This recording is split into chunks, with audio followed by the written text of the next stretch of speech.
누가복음 17장 1절에서 10절 말씀을 함께 했습니다.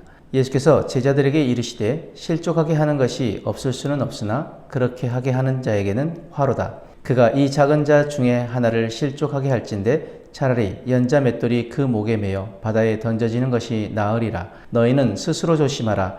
만일 내 형제가 죄를 범하거든 경고하고 회개하거든 용서하라. 만일 하루에 7번이라도 네게 죄를 짓고 7번 네게 돌아와 내가 회개하노라 하거든 너는 용서하라 하시더라. 사도들이 주께 여짜오되 우리에게 믿음을 더하소서 하니 주께서 이르시되 너희에게 겨자씨 하나일 만한 믿음이 있었더라면 이 뽕나무더러 뿌리가 뽑혀 바다에 심겨라 하였을 것이요 그것이 너희에게 순종하였으리라. 너희 중 누구에게 밭을 갈거나 양을 치거나 하는 종이 있어 밭에서 돌아오면 그대로 곧 와 앉아서 먹으라 말할 자가 있느냐? 도리어 그대로 내 먹을 것을 준비하고 띠를 띠고 내가 먹고 마시는 동안에 수정 들고 너는 그 후에 먹고 마시라 하지 않겠느냐? 명한 대로 하였다고 종에게 감사하겠느냐? 이와 같이 너희도 명령받은 것을 다 행한 후에 이르기를 우리는 무익한 종이라 우리가 하여야 할 일을 한 것뿐이라 할지니라. 아멘.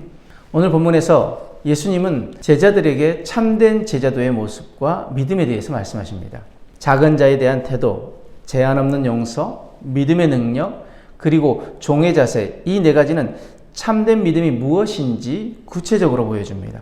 믿음은 단순히 감정적인 확신이나 종교적인 열심이 아니라 삶 속에서 드러나는 섬김과 용서, 순종의 모습으로 증명됩니다. 먼저 1절에서 2절 말씀에 예수님은 실족하게 하는 일이 없을 수는 없지만 실족하게 하는 자에게는 화가 있으리라고 경고하십니다. 작은 자란 사회적으로 약한 자, 연약한 신앙인 혹은 도움이 필요한 사람들입니다. 그들을 실족하게 한다는 것은 그들이 죄에 빠지게 하거나 믿음을 잃게 만드는 것입니다. 그러므로 참된 믿음의 사람은 연약한 이들을 배려하고 존중하며 그들의 고통에 함께하는 자입니다. 교회는 이런 작은 자들을 품을 때 비로소 교회다운 교회가 되는 것입니다. 베드로전서 3장 8절에서 9절 말씀은 이렇게 말씀합니다. 마지막으로 말하노니 너희가 다 마음을 같이하여 동정하며 형제를 사랑하며 불쌍히 여기며 겸손하며 악을 악으로 욕을 욕으로 갚지 말고 도리어 복을 빌라. 이를 위하여 너희가 부르심을 받았으니 이는 복을 이어받게 하려 하심이라. 아멘. 우리가 형제를 향하여서 어떻게 대해야 하라고 말씀하십니까? 그들을 사랑하고 불쌍히 여기고 겸손함으로 그리고 악을 악으로 욕을 욕으로 갚지 말라고 말씀하십니다. 도리어 복을 빌라고 말씀하십니다. 쉽지 않은 일이죠. 그러나 우리가 형제를 향하여 예수님의 마음으로 나아간다면 우리가 용서 못할 사람은 없을 것입니다.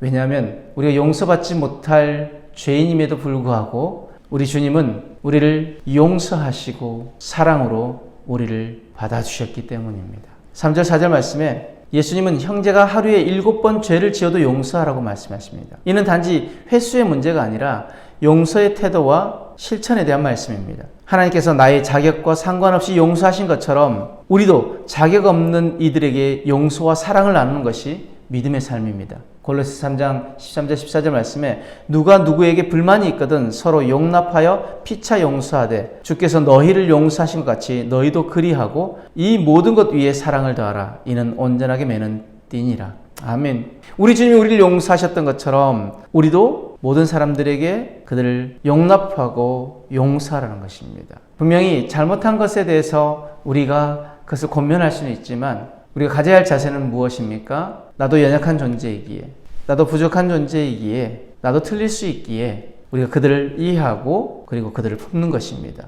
용납한다는 것, 이것이 참 쉽지 않은 것이지만 우리 형제 안에 서로 용납하고 용서한다면 우리의 관계 가운데 분열이나 다툼이 일어나지 않을 것입니다. 5절에서 6절 말씀에 제자들은 우리에게 믿음을 더하소서라고 요청하지만 예수님은 겨자씨만한 믿음만 있어도 충분하다고 말씀하십니다. 참된 믿음은 그 크기가 아니라 그 믿음이 누구를 향하고 있는가에 달려 있습니다. 믿음의 대상이신 하나님의 전능하심을 신뢰한다면 우리는 그분의 뜻에 기꺼이 순종할 수 있습니다. 참된 믿음은 더 큰 믿음을 기다리는 것이 아니라 지금 내게 주신 믿음으로 즉시 순종하는 것입니다. 마지막으로 7절 10절에 예수님은 종의 비유를 통해 순종의 자세를 가르치십니다. 믿음으로 행한 모든 수고가 공로가 아니라 당연한 것임을 깨닫게 하십니다. 믿음은 하나님의 은혜에 대한 응답이며 우리는 그분의 명령 앞에 당연히 해야 할 일을 하는 종들일 뿐입니다.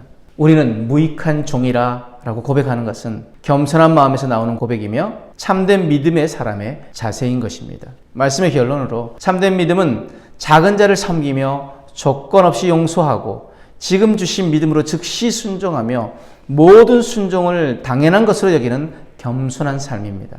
믿음은 말이 아니라 구체적인 삶의 태도와 열매로 드러납니다. 하나님은 크고 위대한 믿음을 찾으시는 것이 아니라 작지만 참된 믿음을 가진 자를 통해 일하시고 영광 받으십니다. 그러므로 우리는 이렇게 결단하길 원합니다. 첫 번째, 연약한 이들을 위해 섬김의 삶을 살겠습니다. 나보다 약한 자를 돌보고 실족하지 않도록 배려하며 교회 공동체 안에서 서로를 지키는 삶을 살겠습니다 라는 결단이 있길 원하고, 두 번째는 조건 없는 용서를 실천하겠습니다 라는 결단이 우리 안에 있길 원합니다. 반복되는 허물이라도 진심으로 용서하며 하나님의 포기하지 않는 사랑을 이웃에게도 전하겠습니다 라고 결단하길 원하고, 마지막으로 지금 내게 주신 믿음으로 즉시 순종하겠습니다 라는 결단이 있길 원합니다. 더 큰 믿음을 기다리는 것이 아니라 지금 주신 믿음으로 주님 말씀에 즉각 순종하며 겸손함으로 행하는 삶을 살아가겠습니다 라는 결단이 우리 안에 있길 원합니다. 참된 믿음은 크고 거창한 것이 아니라 하나님을 신뢰하고 작고 순수한 믿음이 우리의 삶을 변화시키고 교회를 세우며 이 세상의 하나님 나라를 드러냅니다. 오늘도 그 믿음을 따라서 순종하며 주님의 종으로서 충성된 하루를 살아가는 저와 여러분들의 삶이 되어지길 주님으로 축복합니다. 아멘.